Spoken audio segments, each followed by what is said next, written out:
flights. I'm gonna have cancer by the end of the night. So everybody, it's really not right. So most people call me Flight Attendant Joe because I'm a flight attendant, a real life flight attendant. Thank you very much. And when I share that, yes, we love flight attendants. And when I share that, I'm always worried there's somebody in the audience who's going to say, oh my God, I hope he doesn't work for United. Do you think he's going to drag us out of here? No, I'm not dragging anybody out of here tonight. I told that in San Francisco a few weeks ago, and this Asian man jumped up before I could finish and said, I hope you don't work for United. And I thought, fuck, this guy's going to drag me out of here. So, because I expect there's some Facebook page where they're like, if you see a flight attendant, you drag that fucker out of wherever you see them. Like, bang them up a little bit. Speaking of United and dragging people off the airplane, do you notice how everything that happens on an airplane now ends up on the news? Have you guys noticed that? Like, I'm afraid to go to work and fart on the airplane for fear it's going to end up on Fox News. You know, because that's where all the shitty news comes from. But that's not even the worst part. I'm going to trip over this cord. The worst part is that all my friends who have known me forever, for years, think that every time something happens on board an airplane, it involves me. Like I work at every airline. Here's an example.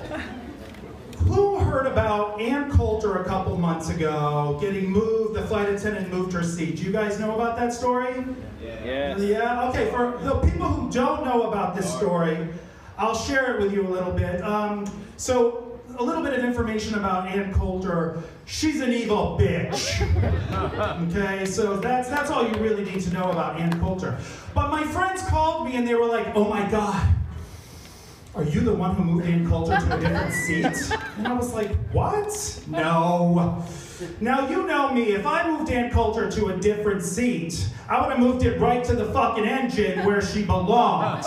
Sorry, and yes, I said it, because she's a monster. I mean, come on people, she's a monster. I would rather be in the sewer getting my dick eaten off by Pennywise the Clown than serving that bitch a Diet Coke on the airplane. I'm sorry. I've seen a lot of faces. She definitely has Diet Coke bitch face. I'm sorry, I can just see it now. I want a Diet Coke, no ice. Make America great again. How about a Diet Coke and I punch you in the tits, bitch? How's that fucking sound? God, I hate that woman. All right, let me take a deep breath. So I probably don't have to say that I'm a homosexual, right? Because everybody's got that, right? All right, I love getting applause when I'm wearing the token homosexual tonight. Thank you very much. The token homosexual. And it's always funny. It's always funny because when I meet straight flight attendants, straight male flight attendants, I always think, are there any? Really? Straight? Are you sure you just haven't had any alcohol? That is usually the case on Puerto Rico flights. I don't know if you guys know that, but yes, that is true. When I meet pilots, it's a different story, because pilots usually walk on and they're like, oh God, I hate working with these faggots. Oh, these queers, all they do is talk about fucking and Hillary Clinton and whatever that prep shit is. God, I hate these faggots. They sure do suck a good dick, though. All right, now let me clarify something. Well, hold on now, let me clarify. Not all pilots complain about it. Most of them keep their mouths shut, especially the repeat offenders. But actually I have a lot of friends who are pilots and they're great guys, but most pilots are dicks. And I'm not talking the pretty dicks, you know, the ones that most of you put in your mouth.